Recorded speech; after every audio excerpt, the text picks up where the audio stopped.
Well, for Pakistan, what should Pakistan ask from them is that they should help us in the matter of technology and access to technology and access to the economic capacity to be able to build these dams. That is the important thing. Now, and for that, okay, well, since we have you on the line, please stay with us and we'll ask our guest, Danny, you heard what they said. What is the U.S. doing in these departments? Well, I believe that there is actually a fairly large portion of the 2012 USAID budget that's going to be allocated towards, for example, the Basha Dam. I think energy is one of the five sort of key areas, focus areas for USAID, and I believe it's actually, of the five, it's one of the top focus areas. So I believe this is something that the administration is aware of, and it's something they're going to work on. Now, I don't speak on behalf of USAID, and my organization, the Center for Global Development, actually spends a lot of time critiquing USAID. But I do think that this is something they've recognized. They realize that energy is one of Pakistan's top priorities, and the technology. But are they focusing on giving technology to produce the right kind of energy mix? I believe so. Once again, I don't speak for USAID. Perhaps we should have had someone in here from USAID. That could give a bit more detail on this. But the U.S. government in general, I mean, talk about the government, how they're planning on dispersing aid in Pakistan. Sure. I know in the last year or so, USAID has focused on bringing down the number of different objectives and projects that they have in Pakistan from something like 153 to a much smaller number, 50 or so projects. I think they've been wanting to focus their energy much more specifically on several key areas, and energy, I believe, is one of them. So as far as that's concerned, I think they've gotten the message, and they're doing their best to sort of achieve these achieve some success in these key areas. I think the bigger problem for the U.S. right now is that there is a lot of anger about some accusations of the U.S. Or the Pakistani military working with, for example, the Haqqani network, all this sort of thing. And as long as there is that kind of rhetoric going on in Congress, I think Congress are very, very hesitant to appropriate money for Pakistan at all. It's very hard to convince Congress that in the long term, a stable democratic Pakistan is really more in U.S. interests than any kind of short-term security or intelligence activity that we can do. That's a very hard message to sell. It's something that we're trying to do, but it's difficult. So as long as you have these security and intelligence activities that are getting in the way, people see that first and development second, I think we're going to really struggle to appropriate the correct amount of money for Pakistan. Right. And also we're going to struggle to keep the type of vision that we need for Pakistan. Congress is not sure whether the aid is working. We'll come back with that message, and Islamabad will pick up. But right now we have to take a little break. Stay with us. Thanks very much. Welcome back. You're watching The Platform, and tonight we're discussing the aid policy that the United States has towards Pakistan. Where does the problem lie? Are the issues for Pakistan to tackle itself, or is Pakistan right in asking for help from development agencies and, of course, help from allies such as the United States? And you heard Mr. Cutherell speak about the regional security situation, and I think he was saying what I had said before the break, that sometimes the foreign policy objectives get in the way of helping wholeheartedly in other areas, such as civilian aid. How do you react to that? Waqas, even in Pakistan, where democracy had its problems, and out of the 64 years of our existence, we've had military rule half the time, even here, any foreign policy matter which the people perceive is being passed over to the military, that is considered to be a negative thing, and that is considered to be against democracy. United States is the maturest democracy in the world. They're the champions of democracy. But when Pentagon starts dictating their foreign policy vis-a-vis Pakistan, then these things happen, that whenever they have to negotiate something with the Pakistan military, and they're fighting this war together for the last 10 years. If there is a temporary hitch, if there is a temporary misunderstanding, why make the people of Pakistan suffer? Why stop or delay the economic aid? You see, they have to, in this war, they have to win the hearts and the minds of people also. All right. And in order to do that, they've got to help Pakistan economically in the dams, in the reconstruction opportunity zones. You remember those things? There was a lot of, news on that, and they've been held up by Congress for the last 5 years.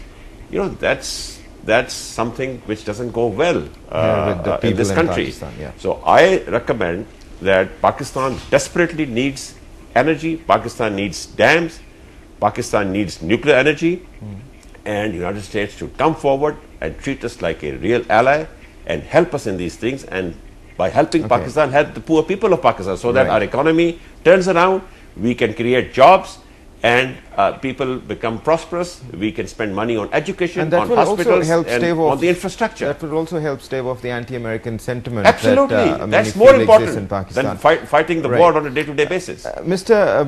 Shamsul Mulk, I want to ask you about this recent strategic energy talks that were held between Pakistan and the United States last month. Actually, why do you think that no tangible gains were made after those talks were held? Lots of talk was on the gas pipelines, which ones to choose, Iran-Pakistan or the Turkmenistan-Afghanistan-Pakistan pipeline, and you know there was a threat of sanctions also from the United States on Pakistan if it went for the Iran-Pakistan gas pipeline. How do you look at this?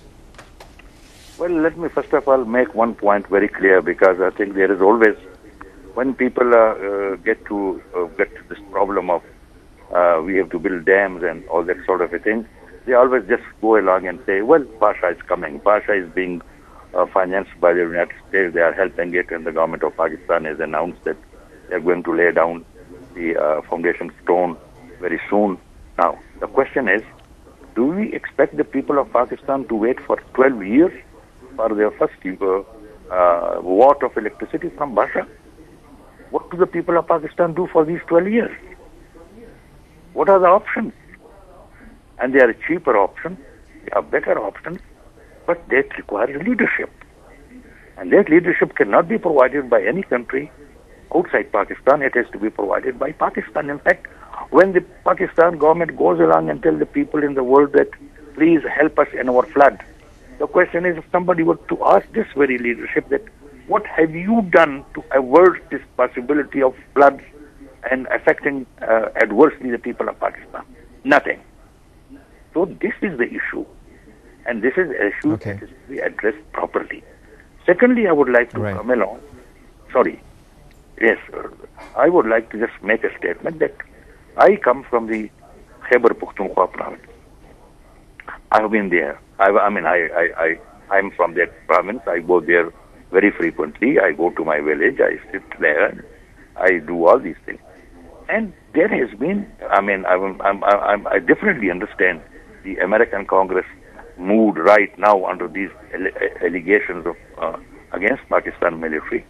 But the question is that there has been a very dominant opinion in Pakistan from the day one, and this has been saying we are bleeding physically and economically and socially because of this war taking place in Afghanistan. Why is Pakistan fighting it? Now, this is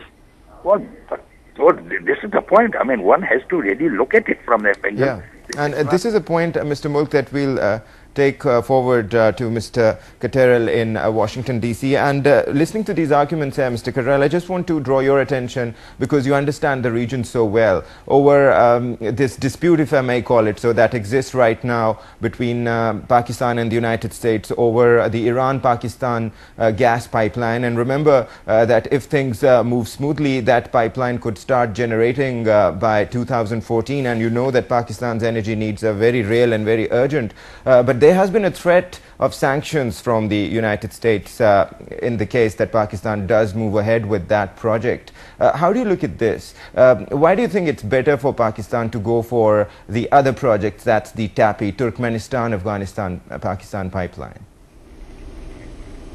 Sure. Well, once again, I cannot speak for the U.S. government, but I can understand why there is a lot of hesitation on behalf of people in the administration to encourage anyone in Pakistan to begin working too closely with Iran. The U.S. has not had good relations with Iran, as you well know, for a long time. So the administration, the Obama administration, would I think get itself in a lot of trouble if it were to recommend that Pakistan strengthen relationships with Iran, even if that was just for the purpose of gaining better access to energy. So from that perspective, the political perspective, I can understand why they've done that.